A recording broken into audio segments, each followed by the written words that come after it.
کہ انسان کے جو مسائل ہوتے ہیں اس کے سامنے وہ 3 طرح کے ہوتے ہیں۔ اس کی سب سے پہلی قسم ہوتی ہے براہ راست کنٹرول والے مسائل، ایسے مسائل کہ جن کا تعلق ہمارے اپنے رویے کے ساتھ ہوتا ہے۔ اس کی دوسری قسم ہوتی ہے بلا واسطہ کنٹرول، کہ وہ مسائل جن کا تعلق دوسروں کے رویے کے ساتھ ہوتا ہے۔ اور تیسرے وہ مسائل ہوتے ہیں جس کے بارے میں وہ کہتے ہیں نو کنٹرول، کہ اس پر ہمارا کوئی کنٹرول نہیں، کہ جن کے بارے میں ہم کچھ کر نہیں سکتے، مثلا ہمارا ماضی یا ہمارے ارد گرد کے ایسے حقائق کہ جن کو ہم تبدیل نہیں کر سکتے۔ آگے جا کے انہوں نے بتایا ہے کہ یہ تینوں قسم کے جو مسائل ہیں اس کے بارے میں ہمارا رویہ کیسا ہونا چاہیے۔ مسائل کی جو سب سے پہلی قسم ہے براہ راست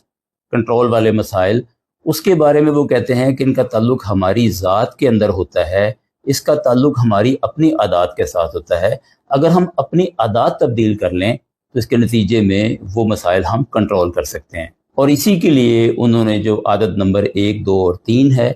اس کا ذکر کیا ہے۔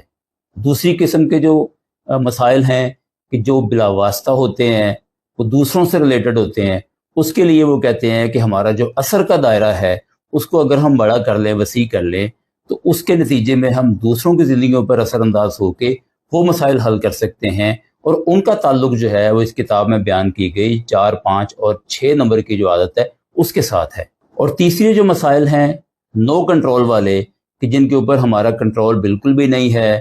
وہ ہماری اس سطح سے، ہماری پاور سے باہر کے ہیں، ان کے بارے میں اسٹیفن کوی کہتا ہے کہ آپ ان کے بارے میں صرف مسکرا دیا کریں، آپ ان کو برداشت کریں، کہ جب آپ ان کے اندر کوئی تبدیلی لا ہی نہیں سکتے تو ان کے ساتھ زندگی گزارنے کا تجربہ کریں، ان کے ساتھ رہنا سیکھیں، اور ان کو صرف آپ مینج کریں کہ آپ کی زندگی جو ہے وہ بغیر کسی ٹینشن کے، بغیر کسی دباؤ کے ان مسائل کے ساتھ گزرے۔